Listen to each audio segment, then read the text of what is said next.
메모 좀 띄워주시겠어요? 그 밑에 보면 검거를 요청, 위치 추적과 이렇게 돼 있어요. 여러분의 위치 추적을 소중한 하면서 의견 저희들도 댓글 검거를 좀 부탁드립니다. 지원해 구독, 주십시오. 좋아요는 사랑입니다. 검거의 요청이 있었다. 뭐 그런 의미로 검거를 요청, 괄호하고 위치 추적과 돼 있어요. 위치 추적보다는 검거를 요청한 것을 또 주안점으로 써놨는데 검거해달라고 여인영 사령관이 굳이 얘기할 필요가 없잖아요. 자기들이 검거하러 나가 있는데 그러면 거기다가 위치 추적, 검거 말하자면 이제 뭐라 그러지? 지원 요청. 지원 예. 이런 식으로 적어놓는 게 맞지 않아요? 예, 근데 자, 어제 탄핵심판 5차 변론 기일이었습니다.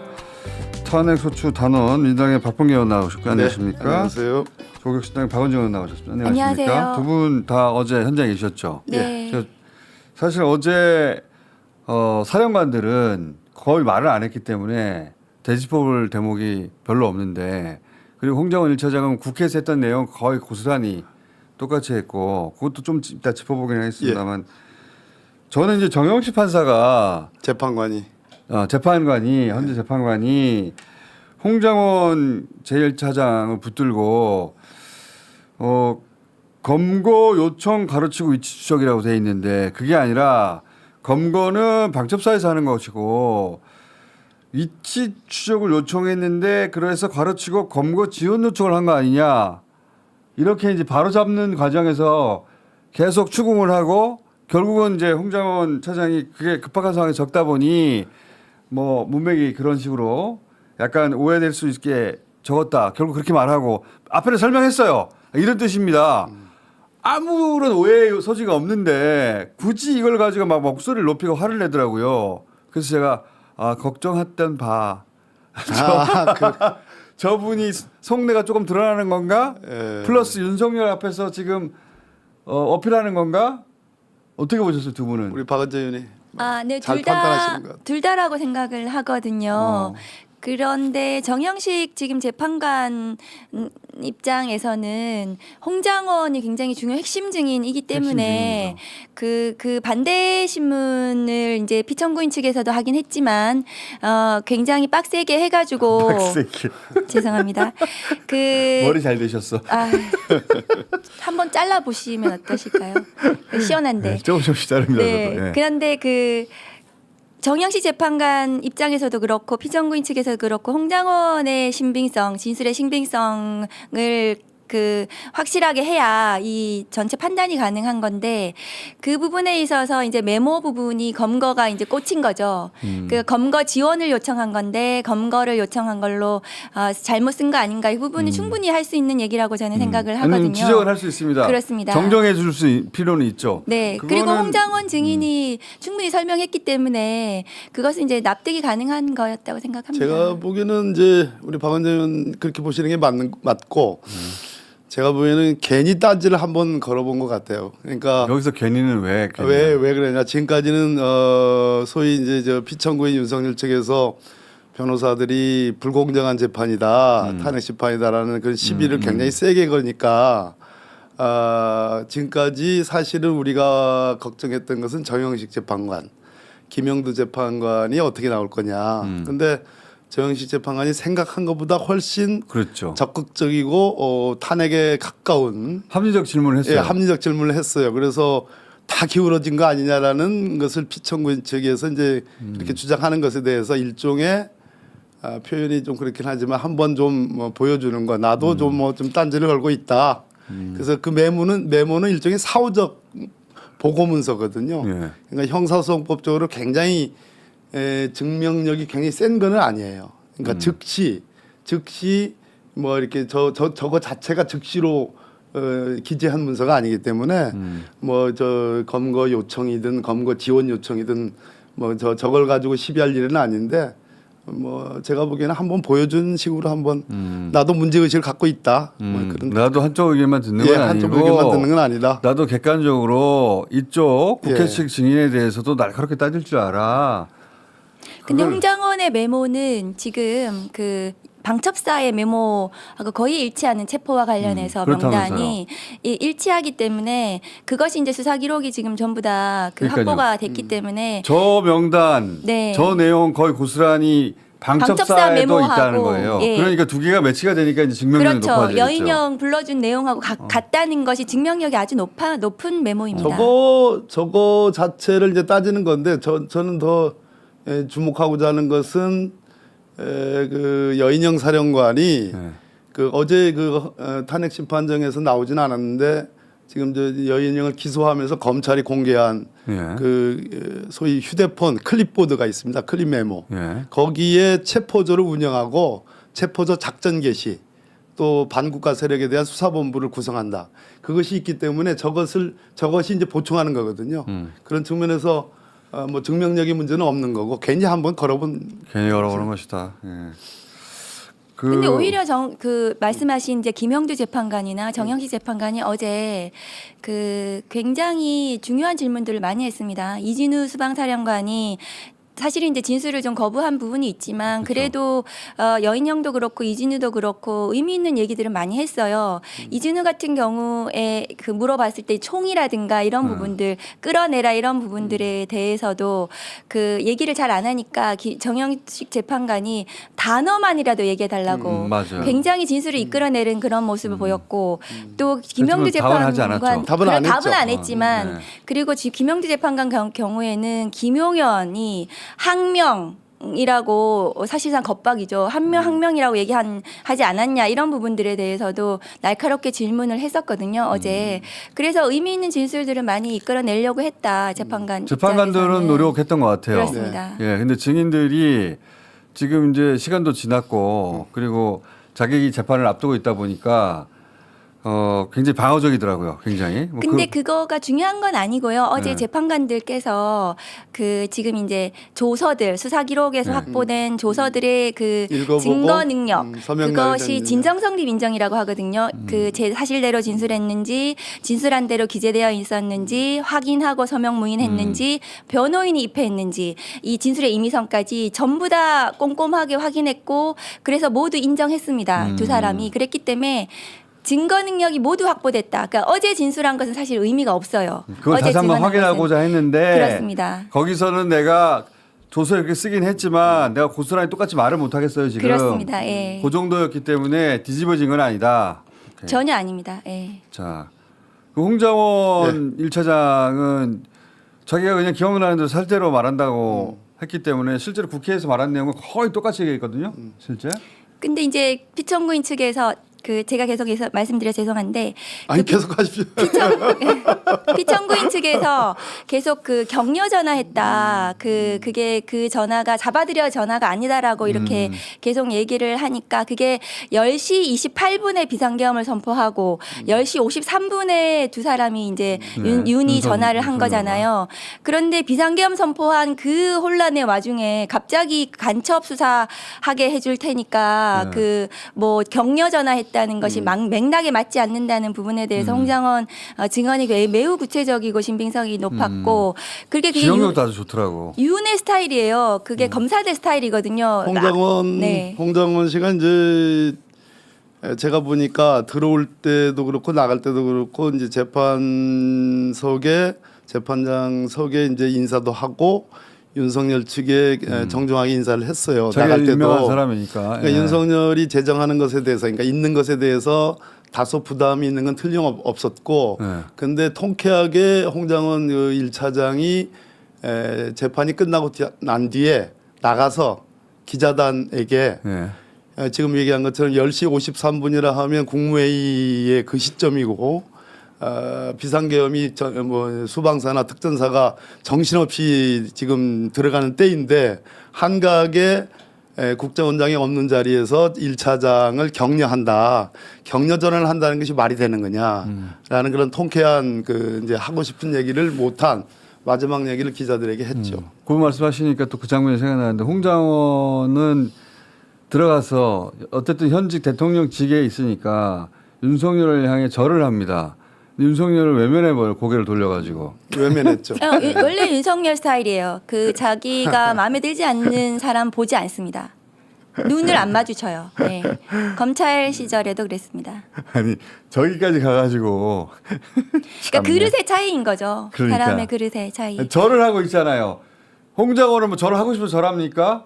사람한테 절하는 게 아니라 직책에 절하는 건데 근데 그걸 또 안 받아. 아 진짜 쪼잔해. 저는 그 두 사람의 신문, 윤석열의 신문, 그러니까 그걸 좀 예상을 했는데 그랬으면 완전히 깨졌을 것 같거든요. 그러니까요. 그 두 사람의 차이가 있더라고요. 그 서로 이렇게 대하는 차이, 말의 품격이라든가 말의 크기 이런 것이 차이가 있는데 그게 좀 안 돼가지고 직접- 좀 아쉬웠습니다. 직접 지난번에 김영현처럼 윤석열 직접 네. 물어볼 줄 알았는데 답답해가지고 유리한 게 하나도 없으니까 그건 변호인들이 말리지 않았을까.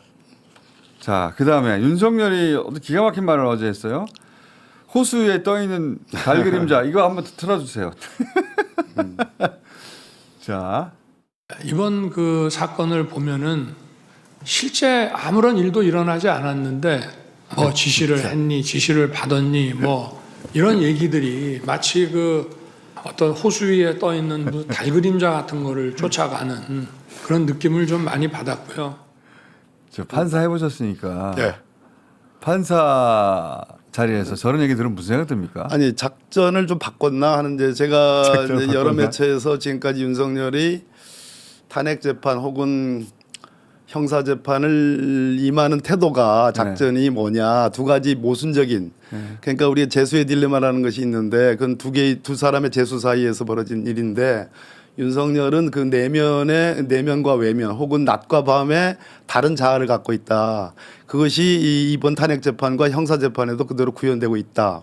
무슨 얘기냐면 한쪽은 반국가 세력이 너무나 지금 위헌적인 행위를 하니까 도저히 용서할 수 없어서 말 그대로 짓밟아야 되는 그러한 분노의 지점을 얘기를 하면서 동시에 호수 위에 떠 있는 달 그림자 저게 이제 이태백이가 술 먹고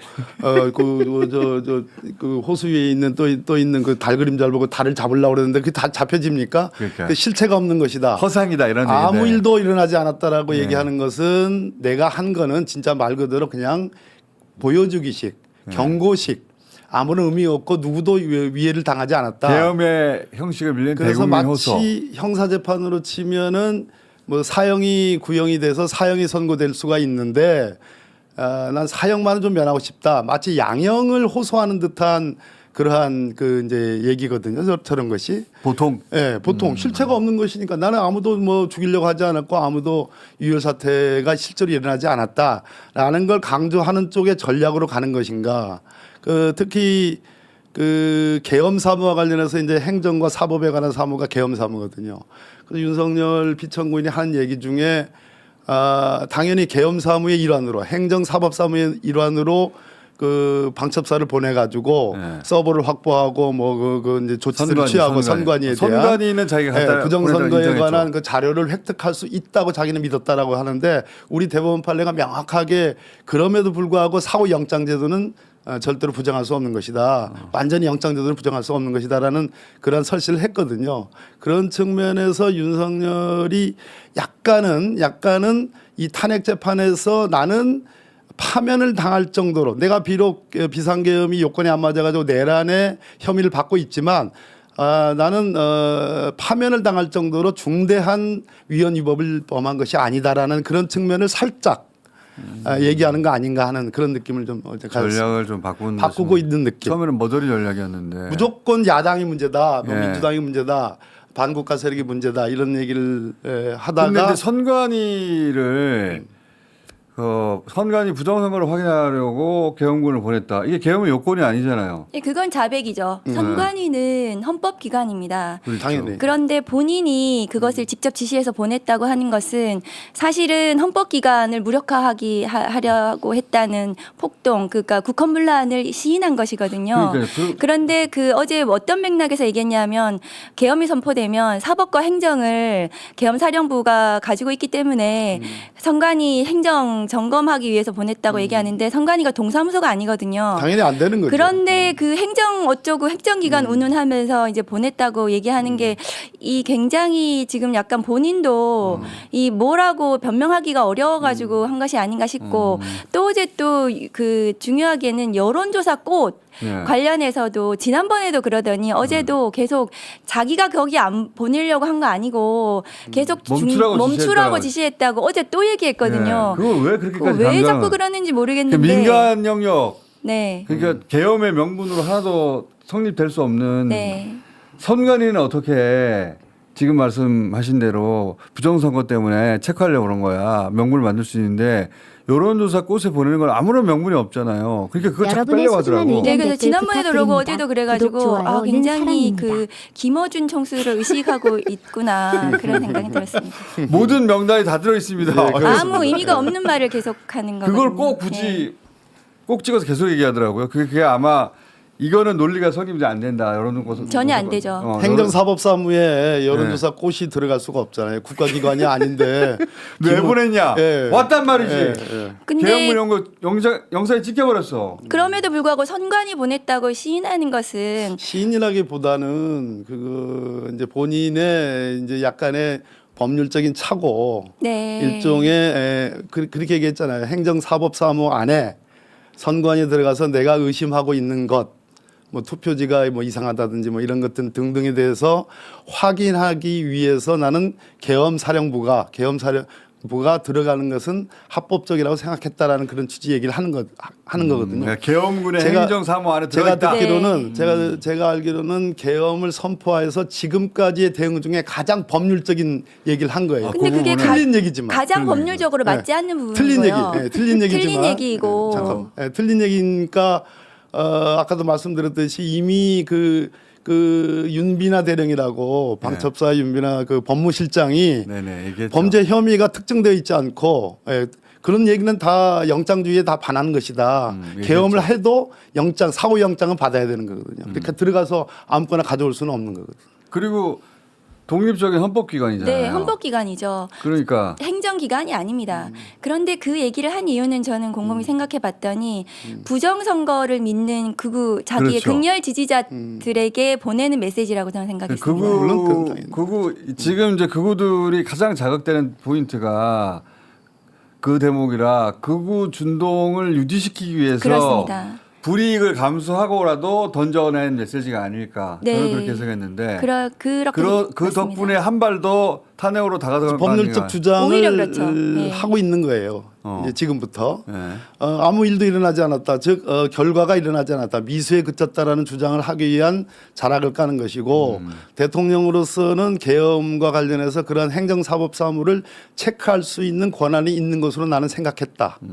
틀린 얘기지만 그런 법률적인 얘기를 하고 있고 비로소 이제는 이 사안이 엄중하고 본인이 파면당할 것이고 형사재판정에서 굉장히 중형이 선고될 거라는 것을 이제는 좀 인식하면서 거기에 대해서 한 발짝 한 발자국 이렇게 대응하는 앞에 질러놓은 게 있기 때문에 다 어떻게 할 수는 없는데 네. 잘 엮어가지고 어떻게든 법률적으로 조금이라도 구멍을 만들어 보려고 하고 동시에 자기를 지켜주는 것은 밖에 있는 극우 지지자들이다. 뭐 기본이고 그들을 계속 뭉치게 만들어야 된다. 이런 필요들이 합쳐져 가지고 이상한 변론을 하고 있는 거죠 지금. 그렇습니다. 그렇죠. 그래서 네. 호수 위에 떠 있는 달 그림자 좀 이런 그런 얘기하면 술 먹고 하는 느낌 같은. 판사들이 그 얘기를 듣고 영향을 받습니까? 아니 일단은 재판관들이 듣기에 저 양반이 지금 허망하구나. 이거 그 정도? 전혀 임팩트가 없는 얘기죠. 그건 특수부 검사들의 언론 플레이거든요. 아, 굉장히 프레임 잘 짜고 그리고 뭔가 그 카피라이트 같은 이 제목 뽑기를 생각해요. 기사의 제목을 뽑고 그러면서 그 호수 위에 떠 있는 달 이미지로 어제 계속해서 이제 기사가 나갈 수 있도록 그렇죠. 그리고 그래서 자기가 한 위헌 위법한 비상계엄이 그걸로 이미지화시키는 그게 아주 특수부 검사들의 전형적인 언론 플레이라고 생각하고 그리고 본인이 계속 이제 술 먹고 싶잖아요. 그러다가 뭐 아까 이제 이태백 얘기하셔서 그럼 이태백까지 가고 그 이태백은 그러면 달 이런 거 생각해서 그 문구를 생각한 것이 아닌가 이제 싶고. 그러니까 어쨌든 계속해서 윤석열이 직접 한 말은 언론을 탈 테니까 네. 고종에서 계속 제목으로 뽑힐 그렇습니다. 미다시라고 하죠 전문 용어로. 네. 제목으로 뽑힐 기사 워딩을 딱 준비하고. 그렇죠. 근데 이 워딩은 한마디로 말해서 지금 나보고 뭐라고 하는데 아무도 안 다쳤고 다 이거 허상을 쫓고 있는 거야. 네. 근데 그런 어제 일은 없었어. 이런 말을 이렇게 표현했다. 정청래 소추위원께서 그렇게 아무 일도 안 일어났는데 당신은 왜 구속돼 있고 이 저 사령관들은 다 왜 구속되어 있는지를 물으셨거든요. 그 정말 왜 아무 일도 안 일어났는데 다 구속이 되어 있는지 중요한 대목이죠. 근데 저는 볼 때마다 머저리 같아요. 이걸로 설득이 되나? 재판관 설득은 저는 포기했다고 생각합니다. 이제 저 호수에 떠 있는 달 그림자를 쫓는 느낌이라는 것이 이진우 사령관의 얘기를 듣고 나서. 증인 신문 단계에서 한 예. 얘기거든요. 예. 그러니까 홍장원이라든지 또는 여인영은 제가 알기로는 거의 제일 처음에 검찰에 들어가가지고 군 검찰에 들어가서 특수본이죠. 들어가서 거의 사실상 다 자백을 했던 네. 최초의 사람 중에 하나입니다. 그리고 아까 말씀드렸듯이 본인 휴대폰에 저장되어 있는 그 클립보드에 명백한 물증을 있기 때문에 그 체포조 운영이라든지 뭐 불법적인 국가수사본부, 뭐 수사본부, 합수본부를 운영하는 것에 대해서 뺄 수가 없는. 그런데 이제 윤석열 입장에서는 본인이 뭐 총을 쏴서라도 문부수고 들어가 이런 진술들은 저것에 대한 어떤 구체적인 통화 녹음이라든지 그런 것이 아직 확보가 되지 않았잖아요. 그런 게 없으니까. 그러니까 부인하는 것이고 그런 것이 나오면 뭐 이게 뭐 허망하게 아무 일도 벌어지지 않았다라는 얘기가 말이 안 통하는 거죠.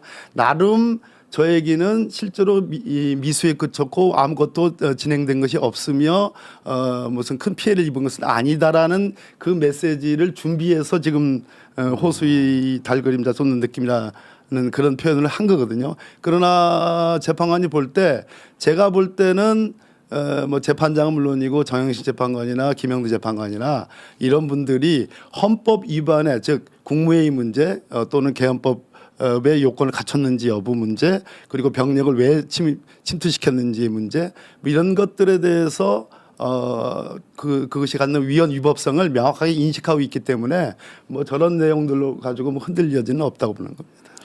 그런데 윤석열 이 탄핵 심판 기일에 이제 출석하면서 얘기하는 부분들 증인 신문을 통해서 나오는 부분들이 몰랐던 부분들이 지금 좀 나오기는 하거든요. 실체가 그 어떤 부분이 있냐 하면은 자기들끼리도 얘기가 좀 안 맞더라고요.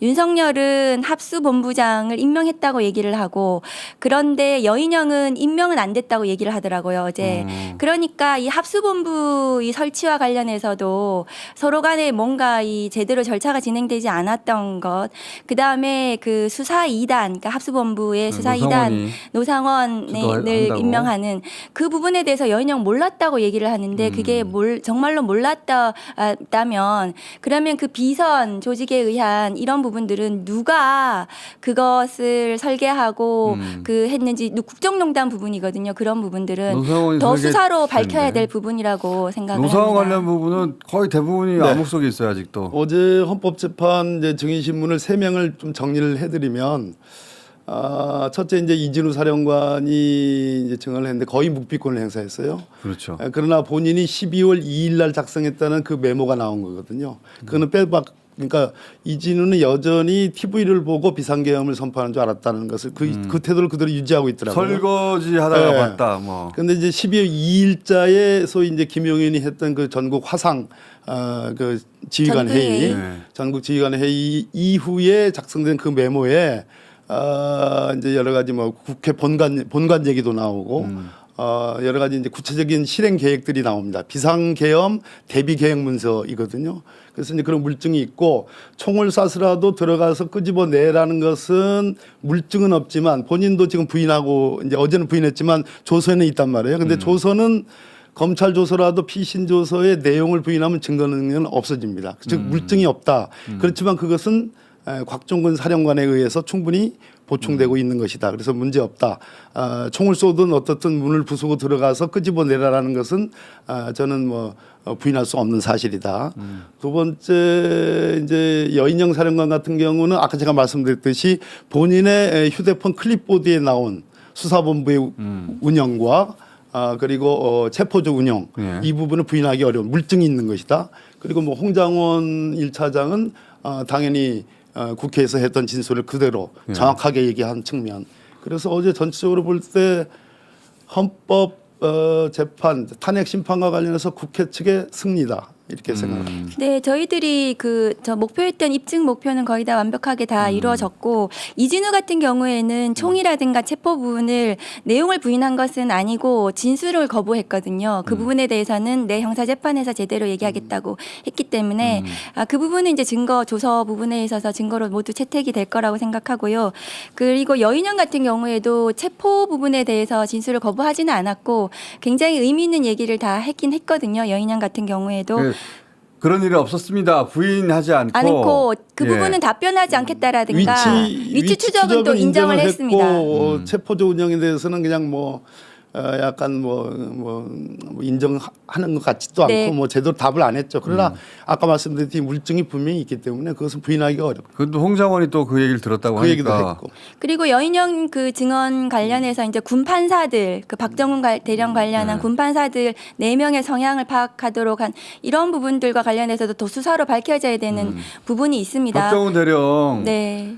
그 군파사 4명이 등장하는데 체포 대상에 그 사람들이 다 박정훈 대령 관련자였다. 그렇습니다. 그래서 그것은 이제 그 사람들을 체포하려고 했는지 처단하려고 했는지 혹은 그 이후에 이제 민간인들의 군사법원 재판이 이제 군사법원으로 넘어오는데 판사들이 제대로 이 포고령 위반이라든가 이런 비상계엄 하에서 제대로 재판에서 뭐 그 판사 판결을 조작해가지고 할 것인지 이런 부분들에 대한 성향 파악을 한 것인지 그런 부분에 대한 수사가 더 필요하다. 그리고 윤석열을 곤란하게 만들었으니까 그렇습니다. 잡아가지고 없애버리려고 했겠죠. 그럴 가능성도 있어서 복잡하게 노상원이 그런 거 다 담당해서 네. 어떻게 해버렸겠죠. 예. 그리고 한 가지 이제 중요한 것은 김성훈 그 경호차장이 네. 홍장원 그 차장에게 네. 그만 좀 하라 이렇게 했다는 거거든요. 어제 그니까 막 그 증인들에 대해서 이 윤석열 측에서 김성훈은 계속 구속을 시켜버려야 됩니다. 지금 노상원한테 비하폰 줬다는 거 아닙니까? 어제 그렇죠. 국회에서. 그럼 이 김성훈이라는 자가 내란의 공범으로 볼 수도 있고 게다가 홍장원이라는 이 중요 헌법재판이나 형사재판의 중요 증인 피고인 측에 그 관련해서 지금 계속 진술을 흔들고 진술을 바꾸려고 하고 이런 시도를 하고 있는 거 아닙니까? 그러면 이제 김성훈 차장도 그랬고 어제 눈에 띄는 장면은 김태효 안보실 차장한테 네. 홍장원 국정원 1차장이 사과하라고 보냈다는 거. 메모를 이제 그걸 보냈잖아요. 윤석열 사과해야 된다. 예. 무릎 꿇고 사과해라. 네. 그 중에 이런 표현이 있습니다. 내가 가진 마지막 카드였다. 계엄이라는 건. 그렇지만 그것은 잘못된 거니까 국민들한테 무릎 꿇고 사과를 했으면 좋겠다라는 것을 김태효한테 보냈다는 그렇죠. 거잖아요.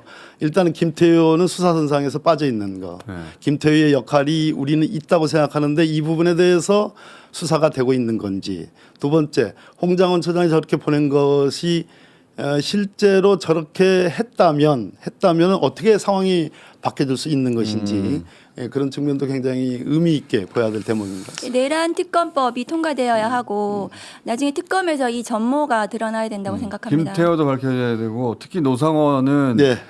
이번 계엄의 진짜 맨 얼굴인 것 같은데 여전히 암흑 속에 있고 네, 그렇습니다. 예, 가장 무섭고 어두운 부분이 거기 있는 것 같은데 거기 그리고 이제 경호처 이 세 군데가 지금 제대로 밝혀지지 않고 있는 거잖아요. 제대로 수사가 진행이 안 되고 압수수색도 제대로 되지도 않고 있고 이런 부분들이 있는 거죠. 내란이 대통령실 서버 관리자에 대해서 예. 그 삭제하라고 예.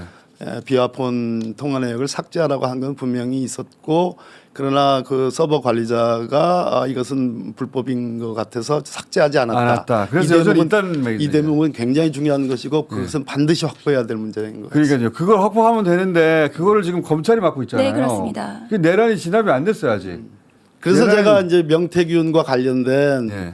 11월 4일자 대검에 보고됐던 그 창원지검의 소위 황금폰과 관련된 수사 보고서 예. 이것과 연결이 되는 거 아니냐라는 얘기를 제가 하고 있는 겁니다. 그거 막으려고 뭐 다른 이유도 쭉 있었지만 이진우가 12월 2일자 메모가 있음에도 불구하고 그 어떠한 문서나 어떠한 진술에도 12월 3일자에 계엄을 시행한다라는 건 없습니다. 어디에도 없어요. 그러니까 12월 3일자 10시 29분 이 계엄 선포의 동기가 아직까지 밝히지 않았는데 왜 그날을 골랐냐? 왜 그날 그 시각을 골랐느냐. 그날 그 시각은 무속인이 골랐습니다. 근데 제가 제보받기 노상원이 뭐 정했다 이런 얘기도 또 나오고 그건 있어가지고 다른 그쪽 사람이- 라인이지 않을까. 어쨌든 무속인이 정했다고 네. 저는 제보받았는데. 그렇습니까? 예. 의원님은 이제 합리적으로 의심하시기로는 예. 그 명태균 보고서 보니까 명태균 이거 터지면 안 될 것 같아. 그래서 막아야 된다. 그러니까 이때쯤은 진작부터 계엄에 대해서 논의해 왔는데 그렇죠. 잘 됐다야. 이참에 이거 해가지고 싹 없애버려. 홍장원한테 그랬다잖아. 이참에 다 잡아들여. 예. 이참이 그 참이죠. 그 직전에 받지라는 거잖아요. 홍장원한테 네. 받지. 봤지? 참으로 가볍게 그지없어. 그 흥분되고 들뜬 네. 목소리였다고 지금 네. 홍장원이 얘기했다는 거잖아요. 그때 드디어 자랑하듯이. 내가 계엄한다. 네. 봤지? 내가 계엄해가지고 싹 다 없애버릴 테니까 다 잡아들여. 박원정 의원님은 어제 그거 어떻게 보셨어요? 그 미친놈이라는 홍장원이 그 여인영과 통화하면서 네, 체포 맞습니다. 명단을 불러줄 네. 때 미친놈이라고 홍장원은 더 계속 이상, 어제도 네. 얘기했잖아요. 네, 그렇습니다. 그 미친놈이 대상이 누구로 봤습니까? 어제 법정에서. 내가 그래서 김기표 의원한테 누구를 지칭하는 것 같아. 그래서 우리 동시에는 V 이렇게 네. 얘기를 했는데 어떻게 들으셨어요? 저도 그렇게 봤습니다. 예, 그는 저는 옛날부터 늘 생각하던 거여가지고 아하. 네. 그 미친놈 대목 한번 따주세요. 자, 오늘 여기까지 하고요. 네. 그러니까 좀 해석이 필요한 장면들이 어제는 좀 있었어요. 직접적으로 그렇습니다. 증언으로 나왔으면 영상 틀고 끝냈을 그러니까 텐데. 이제 증인들의 두 사람의 증인들이 속 시원하게 얘기를 하지 않아서 걱정하실 텐데 전혀 문제 없다. 증거는 모두 채택됐다. 그 수사 기록에. 그래서 그 부분이 사실관계가 모두 확정이 될 것이다 말씀드립니다. 알겠습니다. 참 가시기 전에 딱 한 가지만 짧게. 최상목 관련해 가지고 선고가 있을 줄 알았는데 일주일 연기하면서 변론 제기했잖아요. 네. 근데 이제 요건 제 추정인데 갑자기 헌재가 입장 확 180도 바꾼 게 아니라 지금 그 전날과 그 당일날 오전에 최상목이 그렇게 해도 예를 들어서 위헌 판정을 해도 자기는 바로 임명하지 않을 거다라고 하니 그러면 가처분 임시지 가처분까지 다 포함해가지고 한꺼번에 더 이상 헌재가 다시 모일 필요 없이 한 번에 끝내려고 연기해 놓은 게 아닌가라고 좀 생각이 10일 돼요. 날이 이제 변론 재개해서 10일 날 권한쟁의 심판의 변론 기일입니다. 그날 종결할 가능성이 높은데 지금까지 증인 채택이 7대 7이었어요. 어제 말고 네. 어제 말고 그 전까지 양쪽 다 중복된 증인 한 사람을 합쳐서 국회 측 피청구인 측 7대 7 공정하게 재판하고 있는 겁니다. 그럼에도 불구하고 피청군 측에서 막 불공정 얘기하고 고발하고 뭐 이런 등등 뭐 좌익 빨갱이니 이런 험한 말도 하고 그렇지 않습니까? 그것에 대한 일종의 반동 효과로서 즉일 선고를 못한 거 아닌가 하는 생각이 드는데 다만 헌법재판관 중에서 여전히 1명 내지 2명 정도의 절차와 관련된 그러한 이의를 제기하는 분이 있을 수도 있다라는 생각도 들어요. 그래서 끝까지 경각심을 늦추지 않아야 된다. 그러면 가처분까지 포함해서 결론이 날까요? 헌법 소원으로 저는 결론을 낼 거라고 저는 봅니다. 그 말씀도 맞는 것 같고요. 네. 그리고 이게 헌법재판에서 변론 재개 신청을 하면 피청구인 측에서 그러면은 그 대부분은 받아준다고 해요. 제가 헌법재판소에 하긴 했더니 그래서 그거를 받아준 이유는 지금 말씀하신 대로 재판관 흔들기, 재판의 공정성을 계속 시비 삼고 있기 때문에 안 받아주면 또 위법 논란 이런 부분들이 예상되기 때문에 한 번은 받아줬다라고 생각하고 어제 이제 그 재판장께서 말씀하신 말씀하시기를 이 절차와 관련해서는 8명의 재판관 모두 만장일치로 진행하고 있다 이런 말씀하셨어요. 그래서 저는 이제 재판관들 중에서 그 일부 뭐 그 논의 과정에서는 그런 의견 내시더라도 전체 결정은 만장일치로 되고 있다고 저는 생각을 하고 있습니다. 그런데 이제 변론 재개는 그런 차원에서 한 번은 받아주고 그래서 이제 다음 주에 이제 하고 말씀하신 대로 그 지위와 관련해 재판관 지위와 관련해서까지 선고를 하려는 것이 아닌가 그런 예상은 됩니다. 왜냐하면은 최상목이 임명을 안 해버리면 헌법의 권위라는 게 헌법재판소의 권위가 흔들릴 수 있는 거거든요. 또 가처분 신청 들어가고 또 해야 되잖아요. 네, 그래서 그거까지 지금 확인을 해주려는 선고를 이미 저는 할 수도 있다고 생각합니다. 국회의장이 그것까지 포함해서 했으니까. 그렇습니다. 그러니까 권한쟁의 심판하고 헌법소원 2개를 동시에 선고할 가능성이 높고 2개를 다 받아들일 수도 있고 뭐 권한쟁의 심판은 하도 따지는 게 있으니까 국회 전체 의결을 심판 청구를 하면서 하지 않았다라는 피청구인이 강력하게 주장하니까 임시시 가처분이라도 인용하면 되죠. 바로 그거죠. 헌법소원에 따른 가처분이 있거든요. 네. 그래서 안전판들이 다 만들어졌고 10일 날 변론을 재개해서 얘기를 하고 변론 종결할 가능성이 높고 일부 언론에서는 27일 목요일 뭐 선고 그 너무 늦습니다. 그렇게 되지 않을 가능성이 다음 날 높고요. 할 수 없나요? 바로 다음 날 혹은 네. 뭐 2, 3일 내에 저는 헌법소원 근데 이제 그러면 문제가 또 하나 생기는 게 요까지는 여쭤볼게요. 또 하나 생기는 게 13일이 지금 증인신문 네. 마지막입니다. 마지막 기일이잖아요. 그 다음에 이제 선고로 들어갈 거라고 생각했는데. 아니요, 최종 변론이 한 번 더 남아 있습니다. 아, 그래요? 네. 아직 그러면- 기일은 잡지 않았고 네. 13일까지가 마지막 기일로 돼 있는데 어제도 제가 유심히 지켜본 게 13일 말고 추가 기일을 지정하나 그런데 증인을 더 채택하면서도 13일까지 다 증인신문은 네. 마치겠다. 그럼 문제는 만약에 그 헌재가 최상목 대행이 관여할 여지도 없이 아예 임시지휘 가처분을 인용해 버려가지고 사실상 헌재 9번째 재판관으로서 역할을 할 수 있는 상황이 되긴 했는데 네. 13일하고 최종 변론 요 2번 정도만 참여할 수 있다면 그럼 저쪽에서 또 문제 삼을 거 아니에요. 갱신이라는 게 예. 이렇게 지난번에 제가 정확하게. 말씀드린 이제 갱신 절차 관련해서 양승태 대법원장, 임종원 법원행정처장에 대해서 재판할 때 갱신 문제를 삼아서 한 7개월 정도 재판을 다시 했습니다. 그렇게 피청구인 측에서 주장을 할 가능성은 있는데 사실은 저희가 이제 절차가 어떻게 앞으로 예상이 될 거냐 하면은 13일 끝나고 한 일주일 후에는 최종 변론 기일을 잡습니다. 박근혜 때하고 이제 같이 생각을 해보면 그러면 한 2월 한 20일 정도 예. 혹은 18일에 최종 변론 기일을 잡고 그리고 한 열흘 후에 선고를 합니다. 그러면 2월 말이 되거나 3월 2일 초가 될 수 있는데 근데 지금 마은혁 재판관 임명 그러니까 지위를 확인해주는 선고가 나면 마은혁 재판관이 13일이나 마지막 최종 변론 기일 20일쯤에 투입이 되는데 피청구인 측에서는 계속 갱신해야 되기 때문에 처음부터 다시 하자고 얘기할 수는 있는데 그런데? 갱신 절차는 헌법재판소에서 그 전에 재판 내용에 대해서 간략하게 요약한 부분을 고지하는 형식으로 그렇게 할 수도 있어요? 할 수 있기 때문에 당연히 그것은 그 갱신은 이제 일반 형사재판에서는 원고 피고 또는 검사 피고인 양측의 양해하에 지금 중요한 종전에 했던 재판 내용은 이러이러한 겁니다라는 중요한 내용을 요지를 고지해 주는 걸로 통상적으로 퉁치는데. 재판이 이루어집니다. 그렇게 통상적으로 퉁쳐요. 그렇습니다. 퉁치는데. 그러나 피청구인 측에서 그렇게 합의해주지 않으면. 그렇게 합의해주지 않을 가능성이 높고 그렇게 된다면 기존에 했던 증인신문의 주요 여러분의 녹음 소중한 파일, 의견 댓글 주요 내용들을 부탁드립니다. 담긴 녹음 구독, 파일을 좋아요는 어느 사랑입니다. 정도 요약을 해서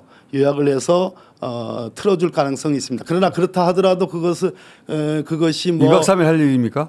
그렇지 않습니다. 그것이 네. 몇 주 가거나 뭐 한 주 가거나 그럴 일은 아닌 것 그런 같습니다. 건 아니다. 근데 피청구인 측에서는 증인 다시 부르자고 할 가능성은 있습니다. 그거는 안 받아들일 거예요. 네, 안 받아들일 그건 안 거라고 받을 생각합니다. 것이고 다만 그때 나왔던 주요 녹취나 녹음 주요 내용은 발언은 다시 읽거나 보거나 그렇습니다. 근데 그걸 하루에 몰아서 하거나 이틀에 몰아서 해서 이게 전체적으로 항상 늘어진다는 그런 일은 없을 것이다. 그럴 가능성 없어 보입니다. 그래서 그게 들어가더라도 일주일 정도 지연되는 수준 효과밖에 못 낼 것이다. 예, 동의합니다. 걱정이 많아가지고요. 오늘 여기까지 하겠습니다. 네, 감사합니다. 감사합니다.